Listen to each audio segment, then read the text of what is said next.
say I've been held in your hand from the moment that I wake up until I lay my head. Oh, I will sing of the goodness of God.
So magandang umaga po sa ating lahat, sa lahat ng mga tagapakinig at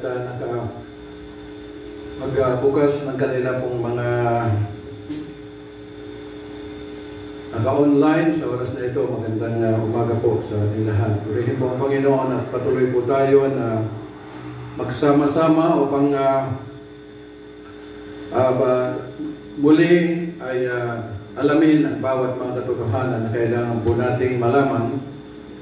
Dahil sa panahon na ito ay tayo po ay talagang nasa kalagitnaan na po ng hindi na lamang po nasa kalagitnaan kundi nasa dulo na po tayo ng patuloy na paglalakbay natin dito sa daigdig na ito, at pagkatapos nito ay doon muna matatagpuan kung saan ka at saan mo ang iyong pinili bilang nabuhay dito sa daigdig na ito. Kaya patuloy na buksan po natin ang ating mga isipan ngayon at natin na ito ay mapasailalim sa paghahari ng puso. Kaya sa lahat, Merry Christmas sa inyong lahat. Hindi ko sinasabi na advance o ano pa man, dahil ang tunay na nasa Diyos ay lahat ng oras at araw at taon ay Pasko. Okay, so patuloy natin buksan ang ating mga Biblia mula po sa Acts chapter 1 verse 7 to 8. Ang sabi po rito, King James Version, "And he said unto them, It is not for you to know the times or the seasons which the Father has put in his own power, but you shall receive power after that the Holy Ghost is come upon you, and you shall be witnesses unto me both in Jerusalem and in all Judea and in Samaria and unto the uttermost part of the earth." Father, we thank you for this scripture. I pray, Lord, na mapatuloy na buksan mo lahat ng mga nakatabing, Panginoon, sa lahat ng katotohanan na nais po na dapat po namin malaman mula sa iyo, Panginoon, at hayaan mo ng lahat ng katotohanan na ito ay magkaroon po ng kaganapan, Panginoon, at may sakatuparan sa aming paglalakbay sa daigdig na ito hanggang sa huling panahon. Dalangin ko po na damitan mo kami ng karunungan, kaalaman ang gagaling sa iyo, at alisin ang makamundong karunungan, Panginoon, Lord God Almighty. And I declare, Lord, that kami ay patuloy na lubos na matagumpay na maglakbay sa daigdig na ito, na dala-dala at taglay-taglay, Panginoon, ang bawat katotohanan na nanggaling sa iyo, na hindi lamang marinig ng buong mundo, pagkos higit sa lahat masisilayan at makita nila ang ganap na katotohanan sa aming mga buhay ngayon at magpakailanman. Salamat po, even the presence of all your heavenly hosts na pinamumunuan ng Angel Gabriel, Angel Michael. And I thank thee, O God Almighty, na patuloy na bukas ng kalangit na pintuan ng kalangitan. Dahil malaya po kami, Panginoon Lord God, as we choose to enter into your holy presence, continually malaya po kami to enter as one together into your holy presence all day long. At higit sa lahat, nagpapasalamat po kami in your holy presence, O God Almighty. Thank you so much, Lord. We give you praise, we give you glory. The most wonderful name, Lord and Savior, Jesus Christ. Amen and amen. So ang ating pong pag-aaralan ngayon, dahil ito po ay PS, ay about, pinamagatan ko po ng the Living Church, the Real Witness unto Christ. So kailangan po na ito ay mapag-aralan, mapag-alaman po natin, ano ba ang katotohanan sa salitang witness? Dahil kung titingnan po natin, ay napakaraming tumatayo, nangangaral, at ito po ay patuloy, naglalakbay, nagmi-mission saan-saan mga dako. Kaya napakaganda. Kaya lamang ang tanong dito ay ano ba ang tunay at angkop na katatayuan ng bilang isang tao as a witness? Ito ba ay dala-dala ng mga scripture o ano pa man? Kailangan mapag-unawaan po natin, mga minamahal na mga kapatid, ang salitang witness ay ito po ay yung ganap o yung hindi lamang karanasan, kundi ito ay nasaksihan, nakita yung kaganapan. So ito po yung witness. At alam natin na ang Diyos ay tinawag niya tayo being a church to become a reading church upang tayo po ay maging witness para sa Kanya. Upang maunawaan po natin, ay i-consider po natin na nung likhain ang Diyos ang tao, ay itong tao na nilikha niya ay hindi po kaakibat sa kanyang pagkalikhaan kaalaman ng mabuti at masama. So ibig pong sabihin, hindi niya alam kung ano yung mabuti at hindi niya alam kung ano yung masama. Kaya nung lagyan ng Diyos ang tao ng puso, walang iba kundi ang spirit na nanggaling sa Kanya, ay dito po nabuksan ang tao sa kaalaman hinggil sa Creator. Nalaman na niya kung ano ang kahulugan ng buhay mula sa Diyos. Alam niya kung ano ang fellowship sa Diyos at ano ang tunay na kahulugan ng pag-ibig. So, ibig kong sabihin na nung nilikha ang Diyos ng tao ay una ay namuhay siya sa espiritual na katotohanan. Nataglay-taglay yung pong layunin ng Diyos na pagkalikha ng tao na ito ay kalarawan at kawanis niya.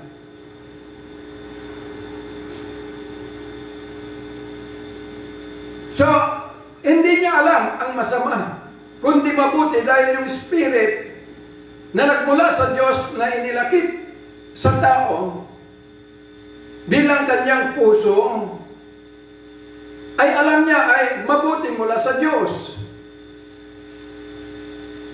Kaya winarningan ng Panginoon ang ating ninuno nang sabi, huwag niyong kakalawin ang punong kahoy na sa kalagitnaan ng garden. Nang punong kahoy na yan ay nakakalam ng mabuti at masama. Dahil once na ginalaw niyo ito, siguradong mamamatay kayo. So hindi sila aware na yung sinabing kamatayan, mamamatay kayo, ay yung kawalan, mawawala yung bahagi ng Diyos na inilakip sa buhay ng tao upang lubos na makilala at malaman kung ano ang kalikasan ng Diyos at mamuhay sa ilalim ng kalikasan ng kalangitan. Kaya nung nagkasala ang ating ninuno, nahulog sa pain ni Satan, ay umalis yung pong spirit o puso na nanggaling sa Diyos at bumalik po sa Diyos. Kaya ang tao, hindi na niya alam kung ano ang tunay na kalikasan ng Diyos.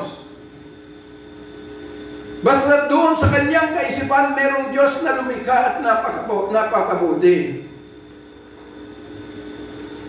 Kaya dito sinamantala ni Satan yung pagkakataon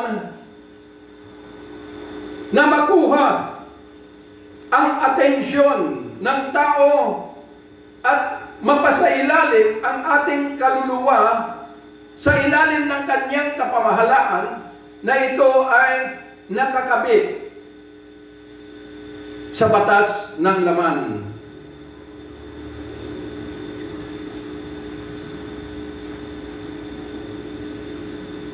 Kaya kung titingnan na po natin Dito na nag-umpisa ang tao na mamuhay sa madilim na kalikasan dahil ang katawan natin physical na kamtan ni Satan ay ito yung nagbigay sa kanya ng legalidad upang alipinin, i-slave ang tao sa pamamagitan ng sarili nating katawan na ito ay nadamitan ng batas ng kadiliman na ito na yung batas ng laman. Kaya maraming mga tao na ipinapanganak at nalalaman na lamang na may Diyos at mayroong Jesus, mayroong Kristo na dumating sa daigdig na ito dahil nababasa na sa banal na kasulatan. So marami pong nagbabasa sa Scripture, the Bible, pero kung titingnan po natin ang buong mundo, hindi sila nag-witness sa likuran ng kaalaman na mayroong Diyos na buhay. Hindi sila nag-witness para sa Diyos, kundi nag-witness sila with their life sa pamamagitan ng batas ng laman o ang batas ng kadiliman.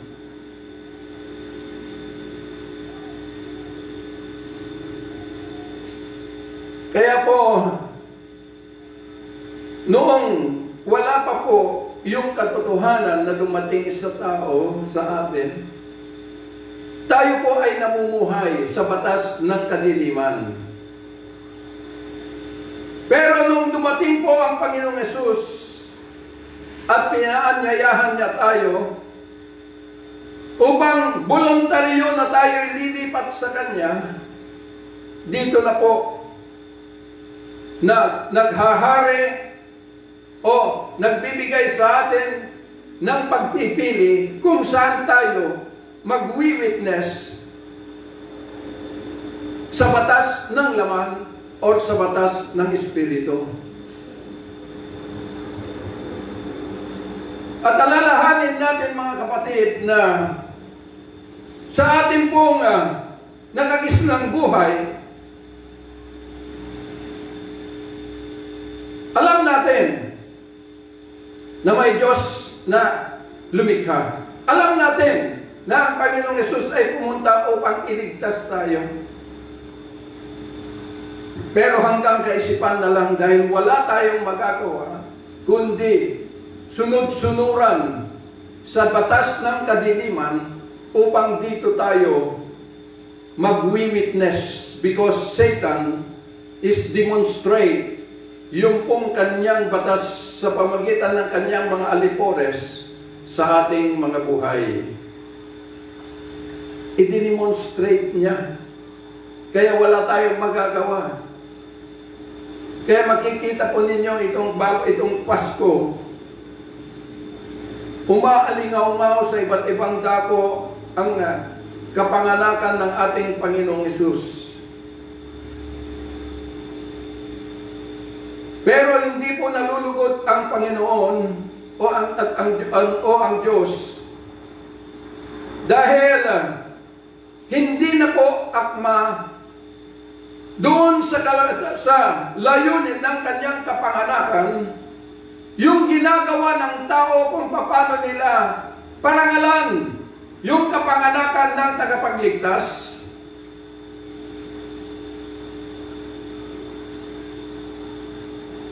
Nagsasalita ang tao hinggil sa katotohanan, pero namumuhay ang tao sa batas na labag sa katotohanan. Kaya nga sinabi ni Apostle Pablo in Galatians chapter 4, verse 9 to 11, sa mga taga-Galatia, na kung hindi sila mag-iingat ay siguradong mahuhulog sila sa beggarly elements in this world.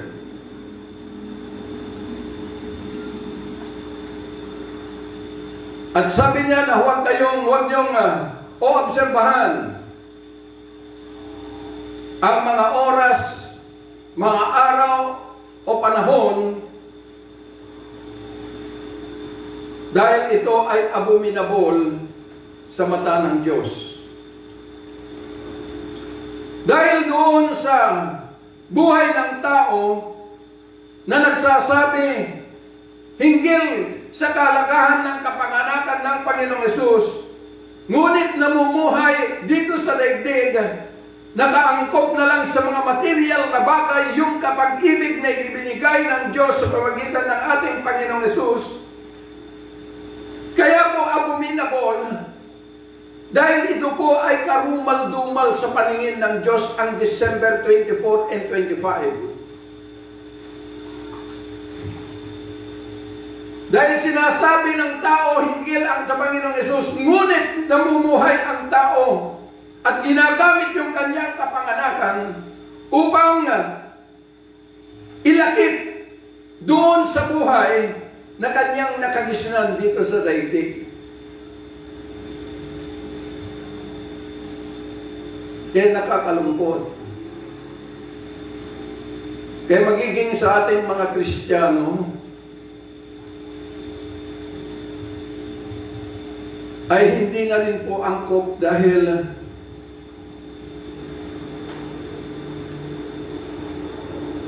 laging ipinapahayag at itinuturo sa mga tao, sa mga Kristiyano,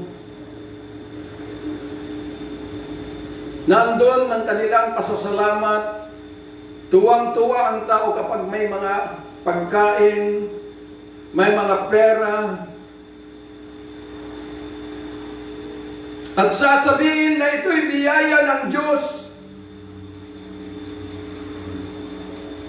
na hindi alam na yung pagsasabi at patuloy na paggamit sa biyaya na naka-address sa mga pagkain, mga material na bagay, ay ito ang nagdala ng kalituhan sa mga tao upang tanggapin nila ang Panginoong Hesus dahil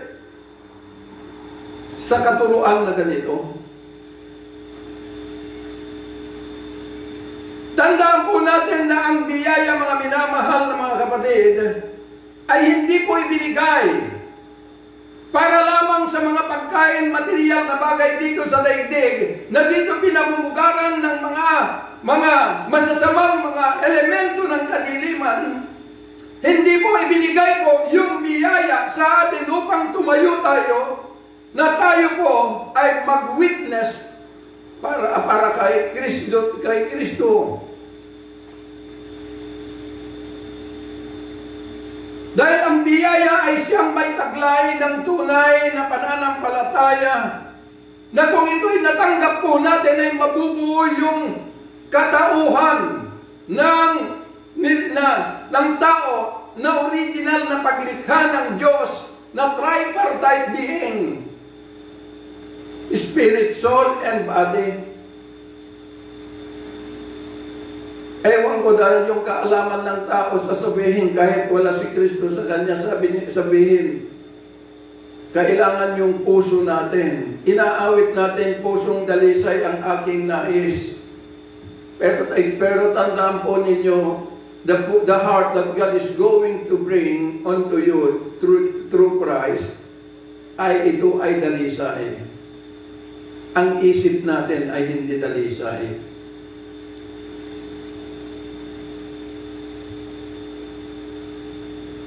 Kaya tingnan nyo ngayon, paano mabubuksan ang buong mundo, ang mga governance. Dahil ang church na dapat maging to be a witness unto Christ ay nakiki-equally yoke o nakikiparehas sa takbo ng daigdig na ito, lalo na sa pagpipili ng mga kandidato. Andun pa nakita ko bishop, pastor, pero ipinupos yung mga nanlalait at nambubuli sa mga ibang mga personalidad ng mga kandidato. Mga minamahal na mga kapatid, hindi tayo mag-witness concerning that because God never intervene. Kung sino yung pipiliin na presidente, hindi po. Ang magiging presidente ay yung po ay pinipili ng tao morally, hindi po spiritually. Kasi inaangkin natin kasi nung panahon ng Old Testament na ang Diyos ang siyang nagtatalaga ng hari ng mga Israel. Totoo po yun at that time because they are a natural descendants na bayan ng Diyos. Kaya lamang nagtalaga ang Panginoon ng hari para sa kanila dahil ang sabi ng Panginoon na ang sabi nila na bigyan mo kami ng hari na mangangasiwa sa amin. Hindi nila alam na yung ang Diyos na lumikha at tumawag sa kanila bilang kanyang bayan ay nakaantabay sa kanila na siya na dapat yung hari. Ngunit pinagbigyan sila ng Diyos kaya nagtayo ng mga hari na ito ay nagpahirap sa kanilang bayan sa Israel. Because they are a natural descendants. Pero tayo po ay hindi. Hindi po nakikialam ang Diyos hinggil sa pagtataguyod ng batas sa mundong ito. Hindi po nakikialam ang Diyos sa paglalagay kung sino man ang magiging presidente po rito. Dahil tayo po ay tinawag. It is no longer a natural descendants. It is not a natural descendants, but spiritual descendants. Kaya lang sinasabi ng banal na kasulatan through Apostle Pedro, na ang sabi niya, submit to every ordinances of men. Ibig pong sabihin, hindi po sabi niya na ikaw mananampalataya ka, ikaw ay tumakbo na presidente. Hindi po. Kundi ang ibig pong sabihin, bilang tayo po ay still citizen in this world, nandito pa rin tayo sa mundo, ingatan natin na huwag malabag ang batas upang hindi tayo maparusahan. Dahil yung batas ng Diyos na ito ay kinalalagyan po natin ay mas mataas kaysa batas dito sa daigdig. Kaya nga, ulitin ko, meron na seminar ng about moral recovery, ay tinawag nila ang mga papastor. At isa ako natawag ko doon. Ngunit mayroon pong nagreklamo na isang abogado na nanduroon ang sabi niya, bakit itong mga papastor ang inyong tinawag? Hindi naman nila alam ang batas. Hindi ako nakapigil at tumayo po ako at ang sabi ko, totoo, attorney. Bilang kami ay naglilingkod na tunay sa Diyos, sabi ko, di nga namin alam ang batas sa mundong ito, pero kami ay namumuhay sa batas.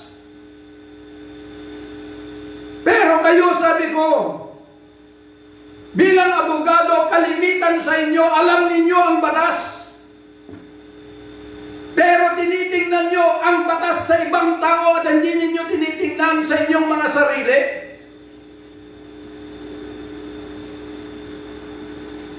Ganon din ang mga Kristiyano. Mga nagwi-witness kuno. Ibinabahagi ang katotohanan sa mga tao, tinitingnan na ito'y maganap sa kanila, pero sa kanilang mga buhay, hindi nila inuusig kung meron sila silang nilalabag na mga bagay na ito'y kaloob ng Diyos o ito ay panawagan ng Diyos na kailangan tayuan ng mga taong gustong maglingkod sa Kanya. Hindi nila sinusuri.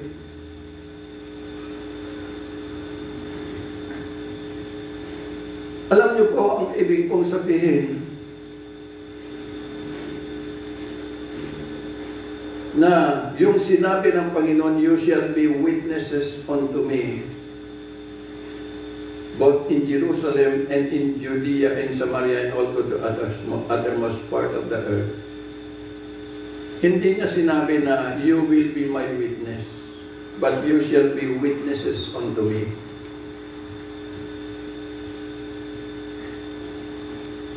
Itong mundong ito, pinagkalooban ng kapamahalaan ang mga senador, mga presidente, pulis o sino pa man, na sila po ang magdala ng batas. Hindi lang ibasa sa mga tao, pero una sa lahat sila, sa kanila dapat makita ang batas sa kanilang mga buhay. Dahil kapag hindi mo ginawa, hindi nakita sa iyo yung batas na dala-dala mo, hahatulan ka ng betrayal of public trust.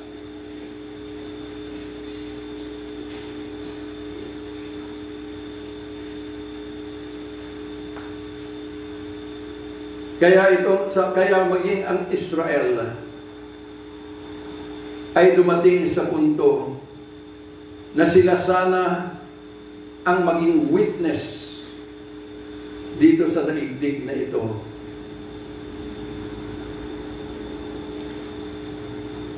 Bilang sila ang nagtataglay ng dakilang pangalan, ang buhay na Diyos. Pero nagkasala sila noong sila ay nag-disobey. They betray yung pagtitiwala ng Diyos sa kanila. Betrayal of God's trust. Kaya makikita po ninyo ng Israel ay ginagabayan ng Diyos sila sa pagitan ng mga propetas at mga leader na tinalaga ng Diyos sa kanila. Pero nung nagkasala sila, makita niyo po, tumigil po ang mga propetas from Malakay to Matthew. It's about 400 years. Tumigil dahil they betray God's trust sa kanila.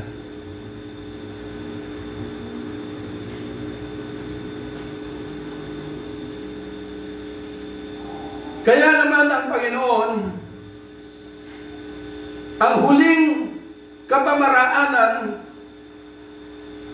na kailangan na kanyang gawin, na ang Diyos ay hindi na lamang siya nandito sa taas upang bantayan yung kanyang bayan, kundi nagpadala ng kanyang sugo ang Panginoong Hesus upang sa pamamagitan ng kanyang pagpunta sa cross, sa pag-aalay ng kanyang buhay, sa kanyang pag-aalay ng kanyang banal na dugo in the cross of Calvary, sa kanyang pag-akyat ay hindi na lamang magbantay, bagkus siya ay bababa upang mag-indwell sa ating mortal na katauhan, upang yung mga bagay na nasusulat na ginagamit upang malaman na may Diyos na buhay ay hindi na lamang mananatili na nasusulat sa Biblia, bagkus ito ay magkakaroon na ng katuparan, a demonstration of Spirit and power sa ating mga buhay, at tayo po ang tatayo dito sa daigdig as na ito ay magiging representante ng Panginoong Hesus. na magpapatunay na ang nasusulat ay totoo.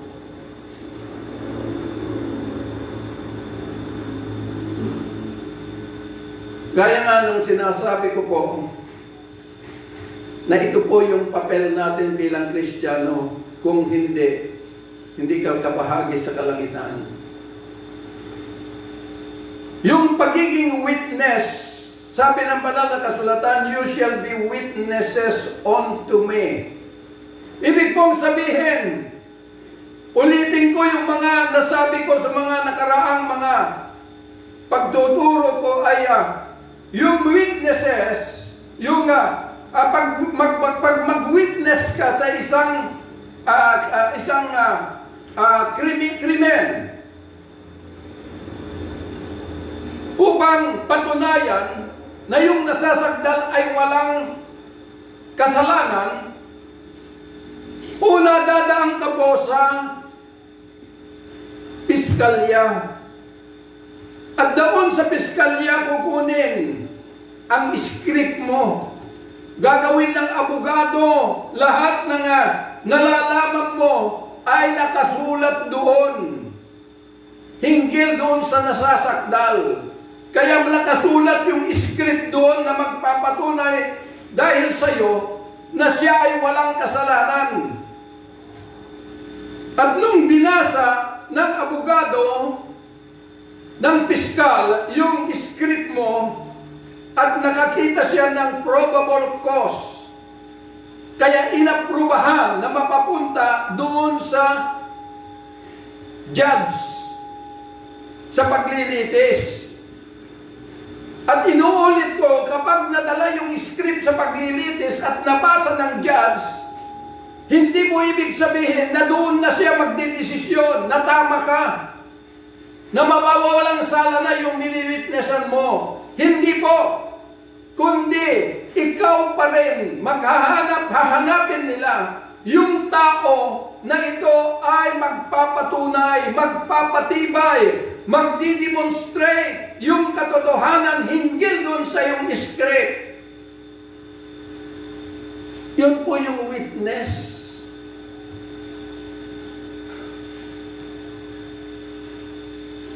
Hindi po yung dala-dala mo ang banal na kasulatan. Yung script, ibabasa mo sa mga tao. Sasabihin mo na kay Kristo, basta tinanggap mo ang Panginoong Yesus, ay maliligtas ka na. Kahit na anong gagawin mo, kahit magkakasala ka, gagawa ang Diyos ng paraan para mailigtas ka. Tandaan po ninyo, puro kamalian. Wala po doon sa banal na kasulatan na sinasabi ng ganon. Kundi ang sinasabi po ay yung ganap na nagkaroon ka ng aktwal na karanasan, aktwal na pagpapatunay na ito'y nakita mo, yung mga kaganapan at katotohanan hinggil sa Scripture, kaya ikaw yung witness. Dahil ang Panginoong Hesus ay tinatawag niya ang buong mundo to stand as a witness in behalf of Christ. Kasi wala na siyang physical na katawan. Ang physical na katawan niya ay tayo. Dahil i-give up niya yung kanyang physical na katawan in order na lahat ng mga tao ay mapasok na to stand as a witness in behalf of the risen Christ.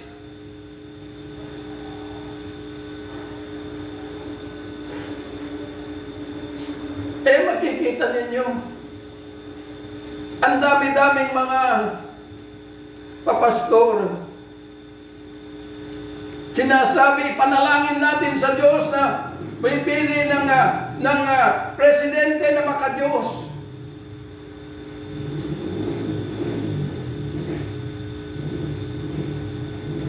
God never intervene sa pagpipili. Kundi that is morally na tao ang pipili kung sino ang gustong ilagay. Pero bilang witness unto Christ, huwag na kayong makisawsaw sa mga taong nanlalait, nambubuli. Dahil hindi yun yung katauhan ng tunay na Kristiyano. Na kung ang isang tao na sasabihin mo na naglingkod at nakalam ng katotohanan at yun yung paupuin mo, nagkakamali tayo kapatid, dahil mismo na ikaw, kapag ikaw ay natanggap mo the grace of God, hindi mo na nanaisin na umupo pa sa governance sa mundong ito. Because we know na yung batas sa mundong ito ay isang batas upang labanan ng mga kasamaan ng daigdig nito because of Satan through the law of the flesh, pero wala kang magagawa kapatid. Dahil maging si Pablo bilang abogado, natanyag na abogado, siya mismo ang nagsasabi sa Romans chapter 7, alam ko ang batas. Ang batas ay banal, sabi niya, ngunit ako ay karnal na naibenta sa kasalanan. Kaya alam ko yung mabuti, pero gusto kong gawin yung mabuti, pero hindi naman yung nagagawa ko, kundi yung masama na ayaw kong gawin. Kung gayon, sabi niya, hindi na ako nananahan sa katawan na ito, kundi yung kasalanan na nasa aking buhay. And I delight, sabi ni Pablo, to the law of God in the inner man. But I see another law, warring against the law of my mind, for me to be captivated to live sa kasalanan.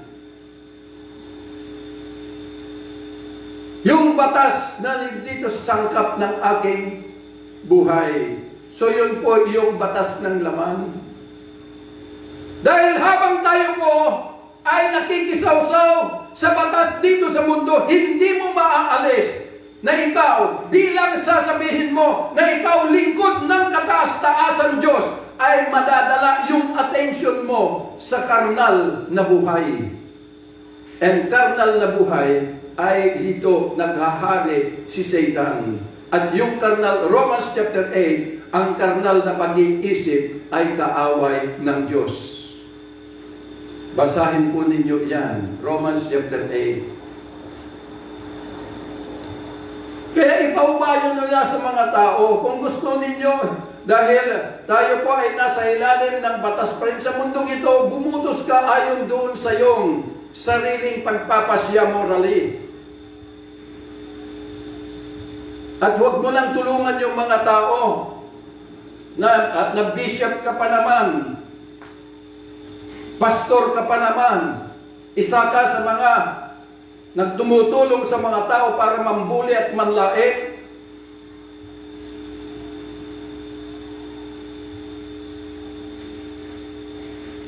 You are no longer a witness for Christ. Pero katulad sa layunin ni Satan, na gamitin ang tao para sirain ang karangalan ng Diyos, ganun na po ang nangyayari. Panahon na para magising po tayo.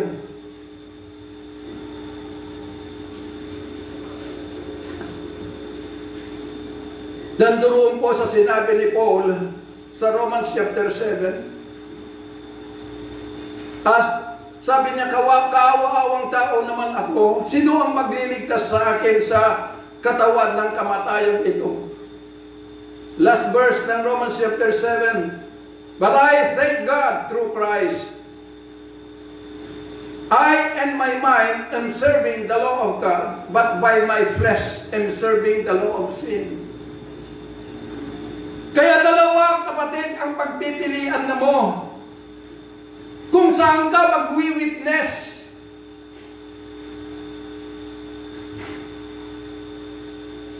Na yung kaisipan mo ay mapasailalim sa batas ng laman o mapasailalim sa batas ng Espiritu dahil sila na yung magdidemonstrate sa iyo sa buhay na yung pinili. Kapag dito yung isip mo, then you live according to the law of darkness. pagka yung isip mo ay nandito sa laman. Pero kung nandito po sa Espiritu, yung isip mo, your mind, ibig pong sabihin that God is going to demonstrate all truth into your life through Spirit and power. I-demonstrate niya. Bakit niya kailangan i-demonstrate? Dahil lahat ng nababasa mo sa banal na kasulatan ay hindi mo ito maisa sa katuparan by your own mind.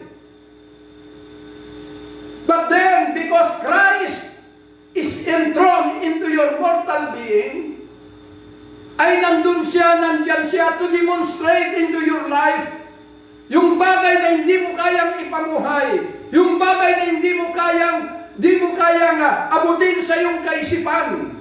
For you to be a witness unto Christ.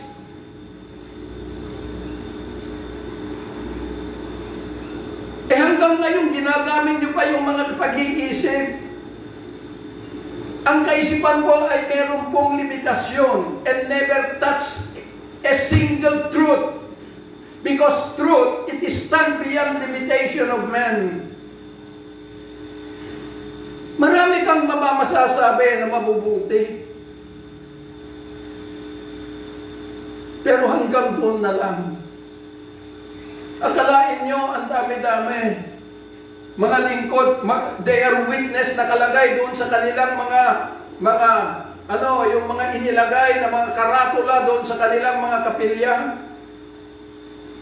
Jesus Christ Church, the witness.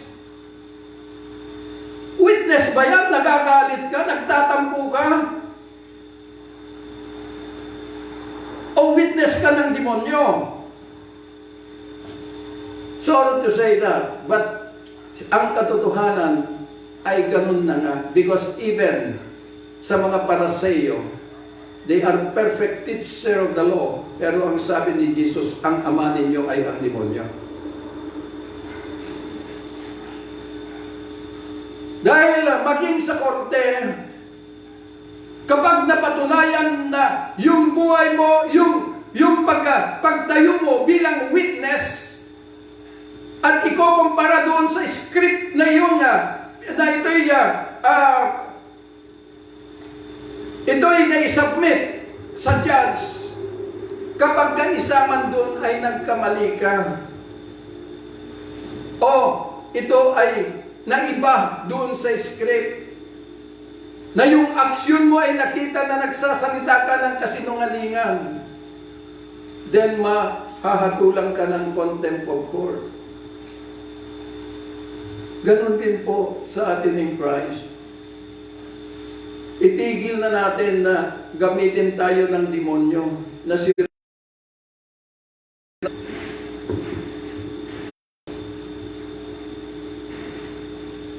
itigil na po natin. Dahil tandaan po ninyo na yung katawagan po natin to become a living church ay tinawag po tayo to stand and to live in this world in behalf of the risen Christ. God is going to demonstrate the truth. At ito ay makikita sa panlabas na pagkatao po natin. Upang makita ang buong mundo. Hindi lamang marinig, kundi higit sa lahat makita nila ang katotohanan, ang pruweba. Kaya yun yung sinasabi na that you are a witness unto Christ. Kaya po mga minamahal na mga kapatid, panahon na upang magising po tayo. If we are going to speak about Christ, you must live according to His nature. You must live according to His law. Na hindi po tayo makikipag-compromise sa daigdig na ito na kung saan dito sinira ng daigdig ang karangalan ng buhay na Diyos. Panahon na.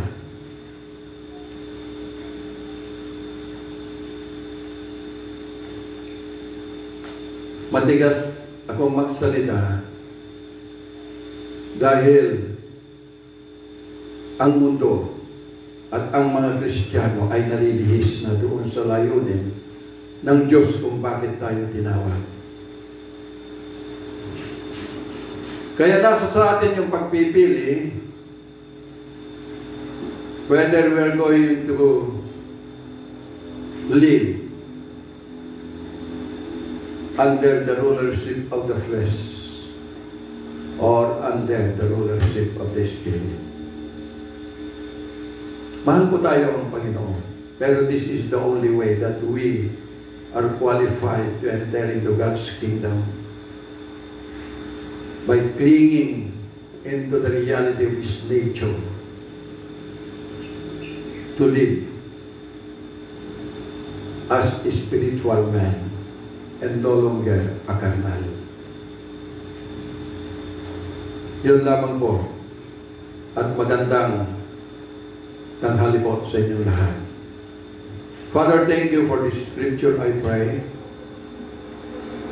na lahat ng katotohanan na nasa likuran nito ay may katuparan sa bawat buhay ng bawat isa. I declare, O God Almighty, that everyone will be transformed according to your calling, and that magising ang lahat, Panginoon, sa katotohanan na imbes na batas ng mundo ang iyong pinapairal, Panginoon, nakakalaman ng tao, they will divert into the reality that you want us to live into a highest dimension of life in the Spirit. Father, we thank you. I pray that everyone will receive, will abide in your greatest and unconditional favor, O God. That we will walk here on planet Earth, hindi po empty-handed, but then punong-puno ng iyong favor, O God, in Jesus' name. Father, we thank you. In Jesus' mighty name we pray. Amen.